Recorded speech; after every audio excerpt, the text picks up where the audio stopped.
if you're watching this when I post it. If not, well, happy day. It is actually a happy day because today's book, They Wish They Were Us by Jessica Goodman, is actually a book I like. So I guess it's a good thing that I'm starting the year with this book. I have actually read quite a few good books in recent weeks, and I will not be able to save them for February, December, so we will get a lot of treats sprinkled out throughout this year. It might be at the sacrifice of my February, December favorites months, but what are we gonna do? Sometimes plans change. This book, I definitely was getting mixed up with another book. So when I was going into it, I wasn't expecting much. And then I realized I have no idea what this author is talking about. And that's when it dawned on me, this is a completely different book. I will be doing that book later, but yeah, thankfully this was a different book and I quite enjoyed it. I enjoyed it enough that I bought the audiobook because, guys, I am really trying to read. Like, I realize I need to improve my reading skills, not just my auditory reading skills, but there is no way I absolutely do not have the time to sit down and read an actual book. I was very impressed by the narrator. I enjoyed how she wasn't the typical effeminate female reader who made everybody so soft and pliable, and she had some grit to her. As for They Wish They Were Us, the main premise is about a teenage girl named Shayla who had been murdered. It is now senior year at Gold Coast Prep, and our narrator Jill is talking about how they are starting their first day with the annual memorial to Shayla. We learn that Jill is part of this elite group called the Players. Along with her are Nikki, Marla, Robert, Henry, and Quentin. Then there should have been Graham and Shayla. Shayla and Graham had been dating their freshman year. As they were being initiated into the Players, he had murdered her. In order to save face, the school was like, here are ways that we will honor your daughter just so that we don't go under. We don't want to have this onus set upon us because we are an elite private school. Jill is actually there on scholarship. She's there on an academic scholarship. She has hopes of going to Brown. She wants to be an astrophysicist. Shayla had been extremely wealthy. Graham had been extremely wealthy. We learned that Quentin is not extremely wealthy. He lives in one of the historical homes, so he's always perceived as being wealthy, but he is raised by a single mother, and even though she's a best-selling author, apparently they don't actually have much money. Marla, it turns out, is there on like an athletic scholarship sort of deal. Robert is extremely wealthy, and then Nikki is extremely wealthy. I did enjoy that aspect, that we eventually got into this idea of stereotypes and assumptions. I wish there had been more of that, but there is a point where Jill quits the Players, and therefore she severs all ties with her friend group.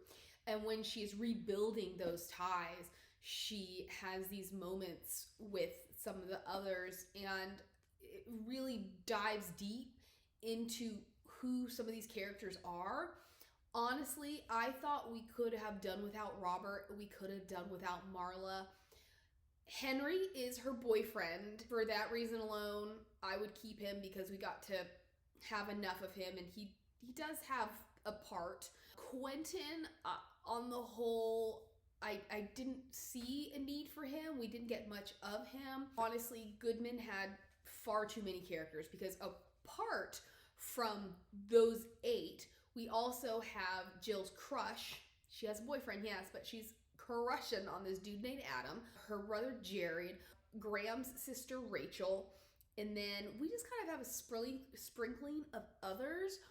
And I just thought that we could have less Players so that we could have focused more on a core group of characters. But whatever, it is what it is. Shayla had been Jill's best friend.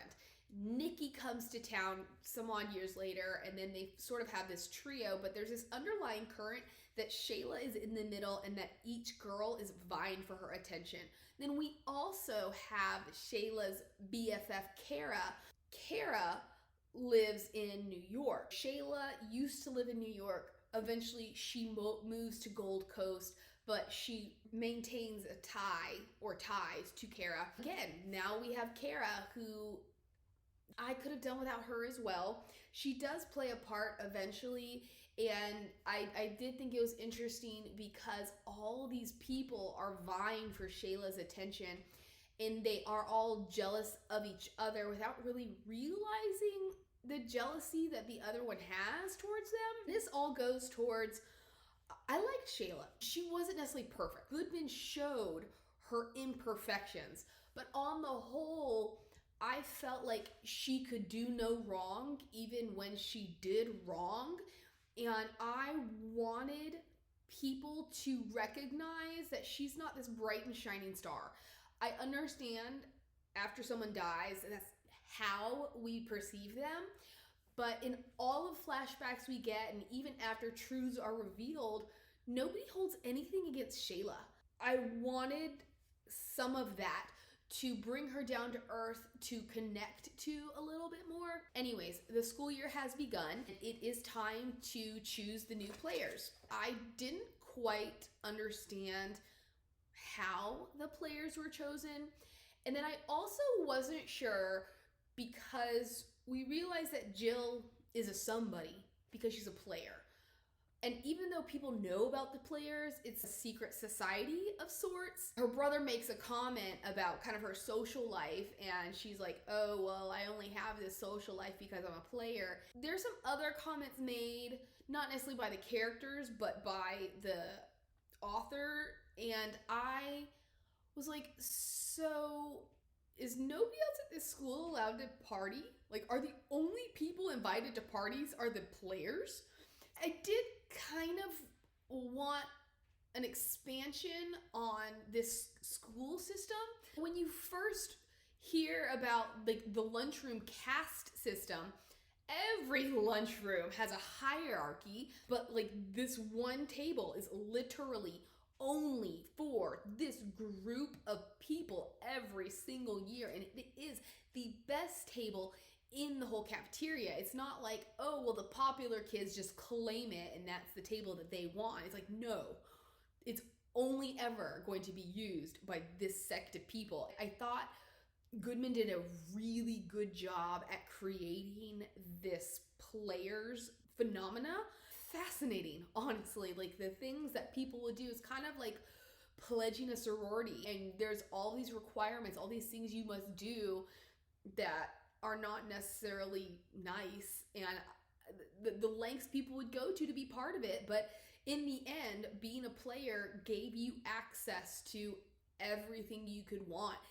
They had files on every single teacher with every single exam, every single paper. They had access to admissions to people who are in the Ivy Leagues so that they could then get in. It's a pretty sweet deal if you think about it, but at the same time, I'm like, you completely sold your soul to the devil. You have no pride left after these initiations. We see them trying to come up with who their new players are going to be, and Jill keeps saying, it's kind of too early. Like, why are we coming up with pops, which are pop quizzes, which are things that the players have to do, or the freshmen, the undies, who are going to be the next class of players are going to have to do in order to become players. Through this, we meet Adam.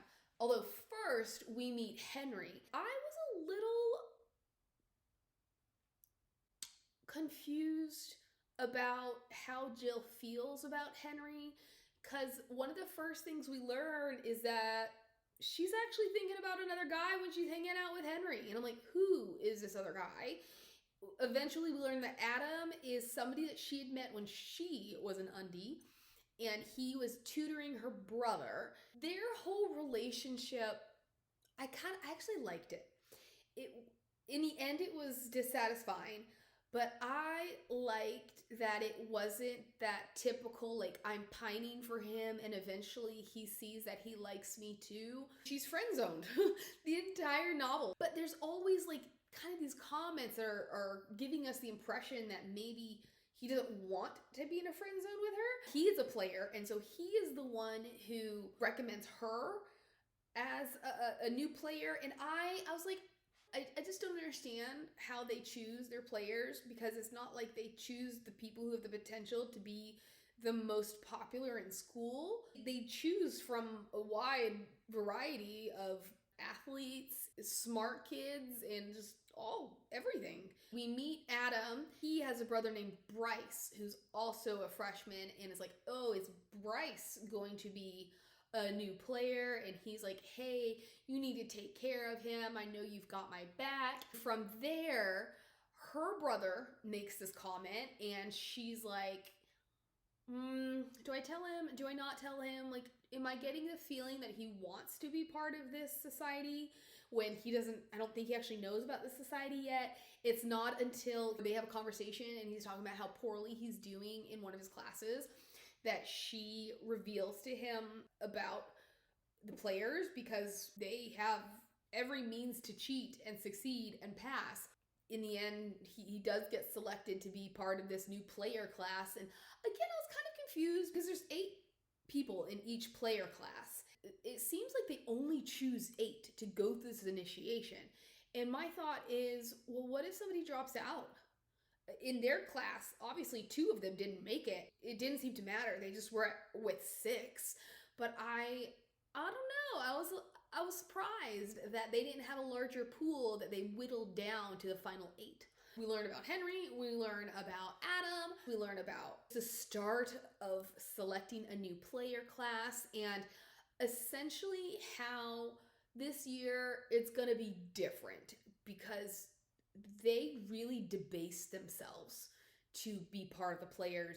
And the further into the novel we get, the more we learn there's a lot of misogyny involved. So the boys don't have to do nearly the things that the girls do. There is a moment where Jill is almost taken advantage of by another player, and these are things that are just expected to happen, like nobody thinks twice about. As this novel goes, very early on, we get the sense that the players, her class of players, knows more about Shayla's death than they're telling. That was something that kept me going. That was my first question, was, what do you know? What did you see? It all comes back to their final initiation, like when they are going to be named players. Did you actually take part in what caused her death? As the weeks start to go on, Jared is changing. And this was something it rubbed me the wrong way.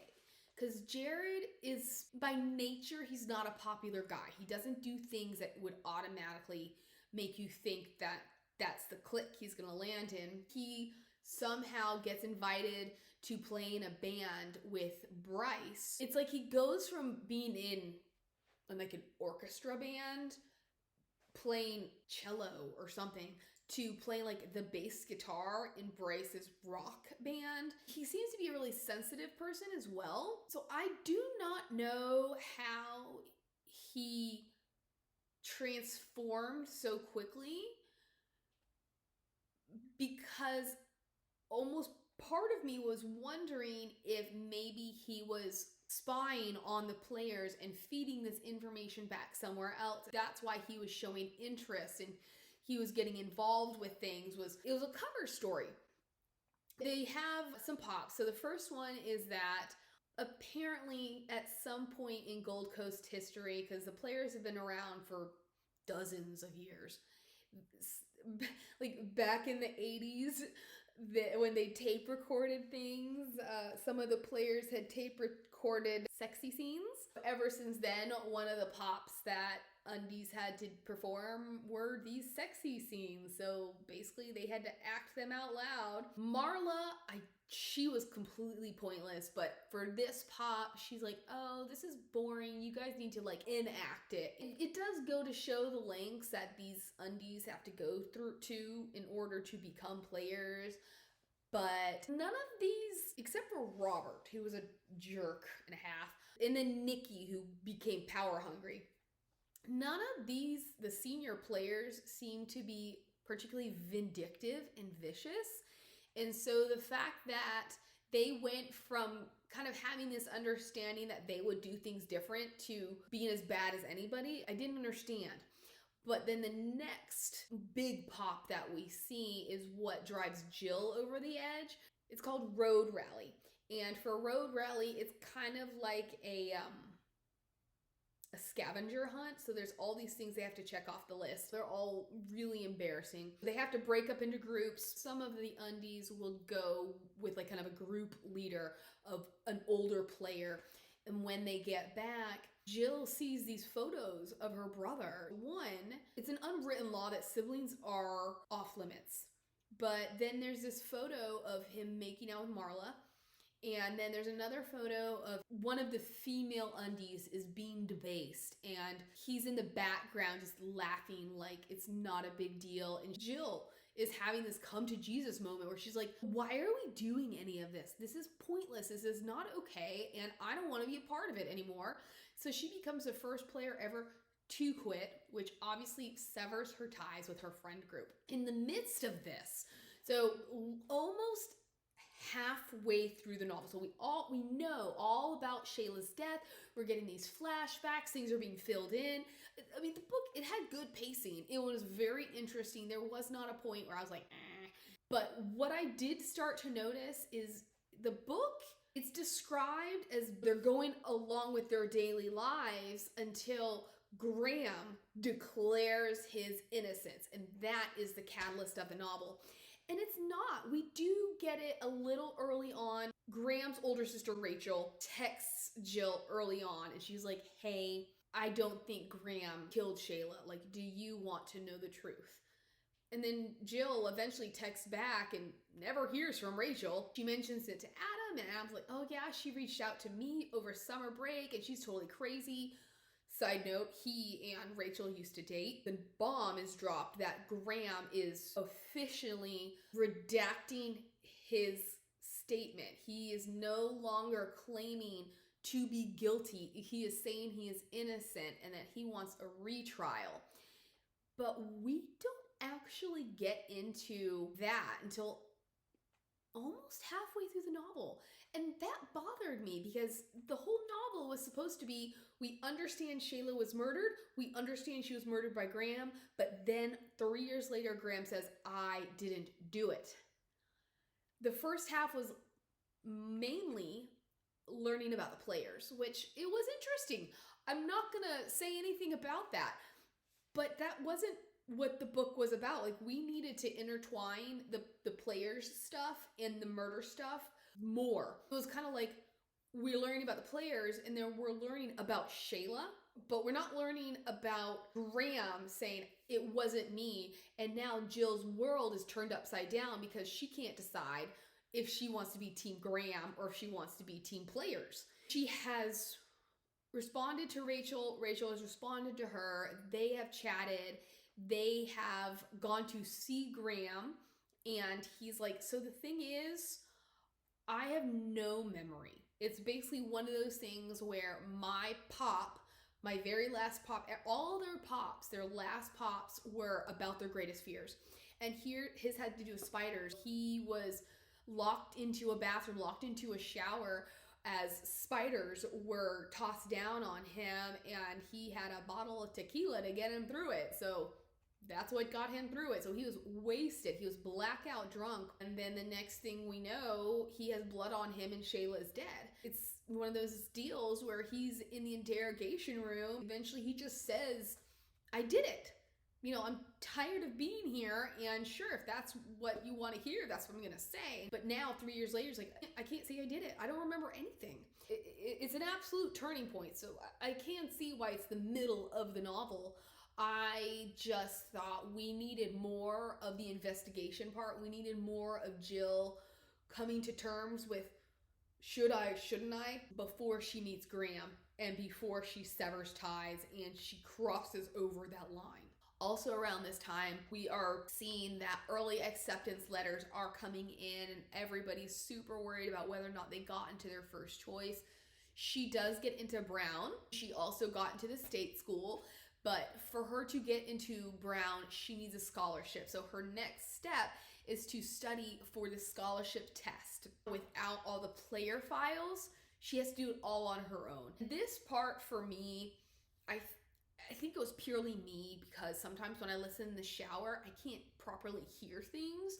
So I was under the impression that the only time she had cheated was the first time that she encountered Rachel. Rachel gave her papers to help her study for a test she had. And that from then on, she was like, I'm not gonna cheat. But it seems like every now and again she did. But she was bound and determined already to get into Brown without help. So she didn't look at any of the papers. She didn't reach out to any of the alumnus. Yes, alumnus. I am an alumni, whatever. She didn't reach out to any of the alumni. She did her paper. She did all of her application stuff on her own. But now that she has no player files, like this scholarship is absolutely all about her efforts. Now Rachel is bringing up this idea of the letters that Shayla used to write. She asks Jill if maybe Shayla wrote her letters that might have clues. This leads to Jill breaking into Shayla's parents' house and finding a letter that had Shayla admitting that she had been cheating on Graham.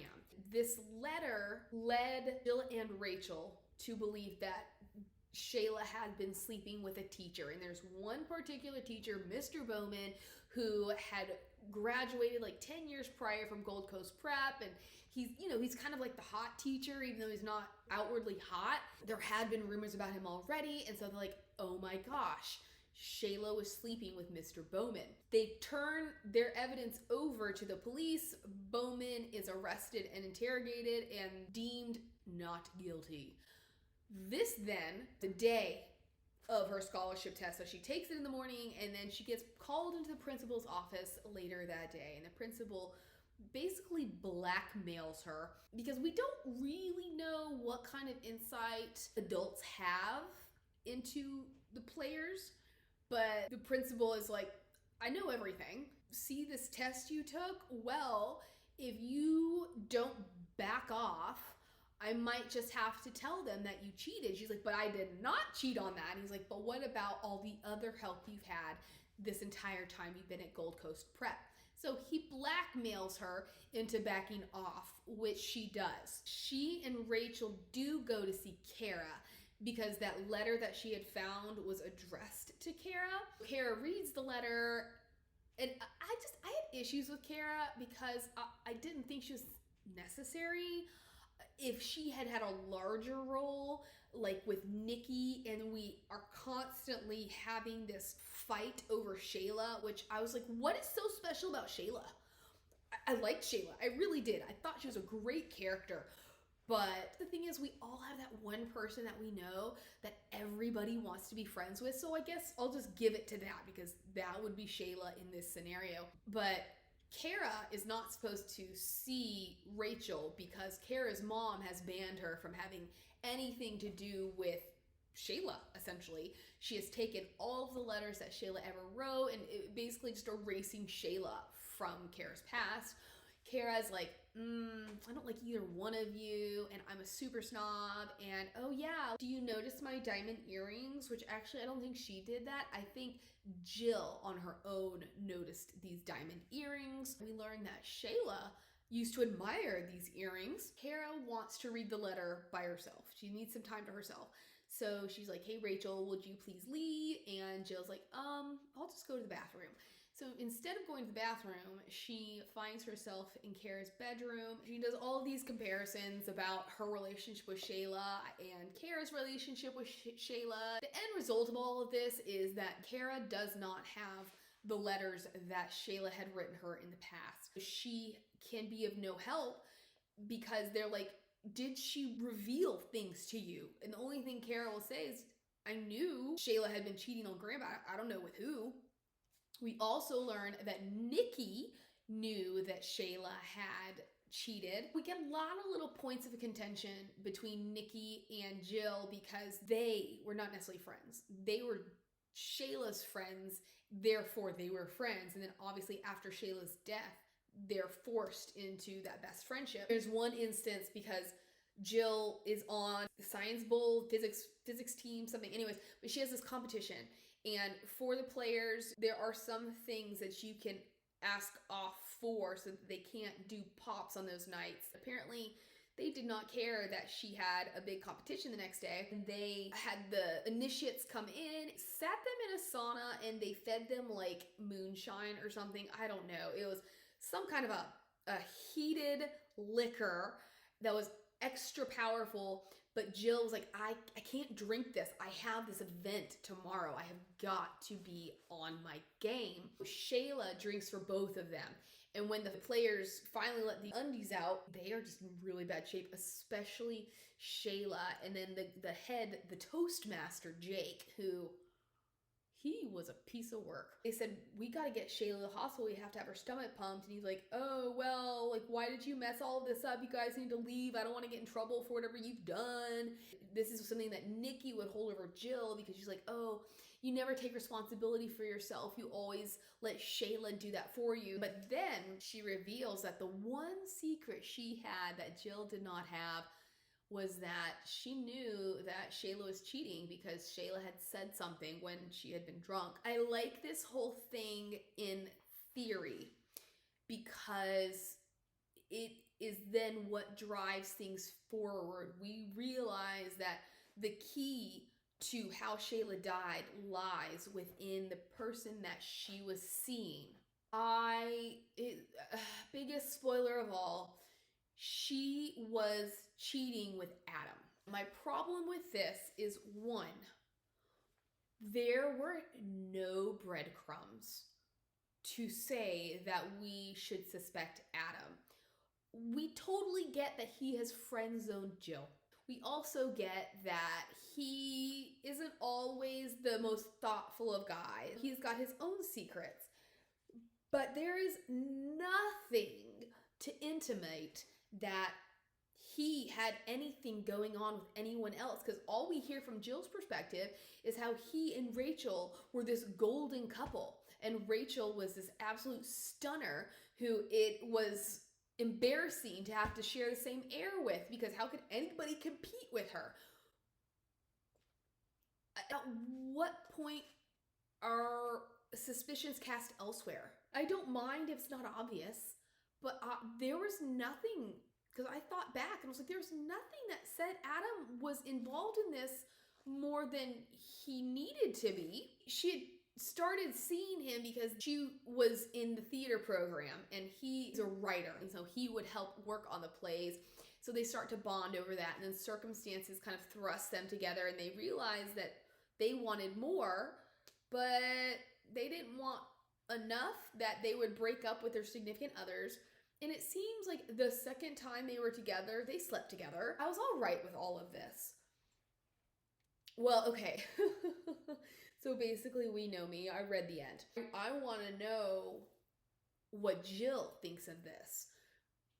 Jill has no issue. When she learns that Shayla had been, not only had Shayla been seeing the boy that Jill was head over heels for, but she'd also slept with him. We had no reaction whatsoever from Jill. They then put these pieces together that Adam killed Shayla because the guy she was seeing had given Shayla very expensive earrings that she refused to wear because it would be too obvious. And then from this, she decided she needed to break up with this guy. Then Jill, this detective work was like ABC 1, 2, 3. There really wasn't a lot of effort put into it. The most work they had to do was Jill had to break into Shayla's house and then they went to see Kara. Everything else kind of fell in their laps. Adam kills Shayla because she rejects him again. He thinks that at her final pop, he can be the one to oversee her. They can patch things up, and she rejects him again. He loses his temper. He pushes her. She pushes back. He pushes again. She hits her head on a rock and then she dies, and then he pins it on Graham. I needed Jill to be upset. I needed her to feel betrayed because around this time, Adam had started to finally show interest in her. But when Adam finally makes his move, she realizes it's just not right. Something's wrong with the situation. And that's when it leads to her finding the earrings. Whether or not she realized that she didn't want him anymore, if you've ever harbored a crush, it doesn't really matter when the crush is over. If you found out that your friend had been with this person in some sort of romantic way at some point during your crush and never told you, there's a sense of betrayal. And I wanted her anger, and I got none of that. And that all went back to how it doesn't matter what Shayla does, people just accept it. And she doesn't suffer any consequences. She is the one cheating on her boyfriend with somebody who is cheating on his girlfriend, who is also the same person that her best friend is moony-eyed over. We get the impression that she kind of feels bad, but not enough. I don't know. Anyways, eventually, first, Jill does do a little detective work because she's like, I need to know some historical facts. Let me reconnect with Quentin. I kind of need to know a couple other things. Let me chat with Nikki. And so she does reforge her bonds, because another question I had was, what sort of friendships do these people have? They might all be players and they're thrust into this circle, but are they actually friends? I have no clue. Nikki and Jill seem to be friends who are best friends due to circumstances, but still have a underlying current of competition. And yeah, she's dating Henry, but it seems like he's a consolation prize. So I enjoyed seeing her connecting with these people on a deeper level and actually knowing about them, because they apparently it was all very surface level. She and Rachel are contacted by Kara, who says, I was able to find my letters. And this is when they get all this kind of insight and whatnot into what this relationship was, and more about, I think, the earrings. I don't remember. There was something about these letters that really clued them into something. As soon as Jill sees those earrings, she's like, I know what we need to do. Although, sidebar here, Jared, I was really ticked at, because when she cut her ties with the players, he cut ties with her, and on one level, I completely get it. He wants to be a player. He's gonna do what the players tell him to do. I was just like, Jared, why are you mad at your sister for taking a stand? Why is she the one at fault when you are seeing everything, and then now you're coming to complain to her about the mistreatment you're suffering because she quit? It's like, you can't have your cake and eat it too. He's awfully high and mighty for a 14-year-old, you know what I'm saying? She and Rachel set up this plan. They're going to lure Adam to Nikki's beach house because Nikki's parents are never in town. Jill is going to get a confession out of him, and she is going to be mic'd up. So all this is going to be recorded. And talk about rich stuff, right? Rich people problems. You have the money for spy gear. Nikki is going to be at the house listening to the recording. She is going to then notify the police if anything shady goes down. Rachel is kind of going to be backup for Jill if need be. So Jill is on the beach with Adam. She confronts him about his relationship with Shayla. And again, there's still no anger. She's not mad. She's not betrayed by him, even though he didn't necessarily betray her. But like, we know when we crush on someone, we feel like they're ours. In some ways, he may have led her on, but there's no anger towards him about going and doing things with her best friend. So she confronts him. He won't admit it. And then she keeps pushing him, and he calls her a mean word. This then kind of sends him into a rage. Rachel comes to her rescue, and he knocks Rachel out. And he like kicks her to the point where he's doing some serious damage to her internal organs and her ribs. They do have the confession. They have him say exactly what happened, what he did, and how he misdirected, how he put the blame on Graham. He and Jill are arguing about basically his views on girls and how they're all stupid and pointless and worthless. Like, he hits her with something. We don't know what, but it knocks her out. Then the next thing we know, she has woken up in the hospital. Adam has been arrested. Graham is being set free. Nikki is fine. She's just, for some reason, oh, I know what Nikki had done was when she'd called the police and they weren't getting there fast enough, she came to both of the rescues and she grabbed a lacrosse stick, and she knocked him the heck out. She, I guess, was in the hospital for observation for some reason. Rachel was gonna be fine. Jill, I still don't know what happened to her, but she's in pain. Fast forward a couple weeks, they are calling their final players meeting, and this is that final meeting where they are going to pass the torch. And instead of passing the torch, they just torch all the files.